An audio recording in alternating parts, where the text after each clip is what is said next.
Pinupuri ka namin, O Diyos, Ama, Anak, at Espiritu Santo.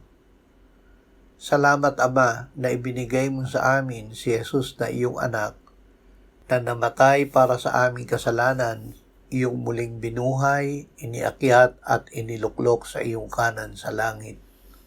Salamat na ibinigay mo sa amin ang iyong banal na Espiritu, at sa pamamagitan niya ay ibinuhos mo ang iyong pag-ibig sa aming puso.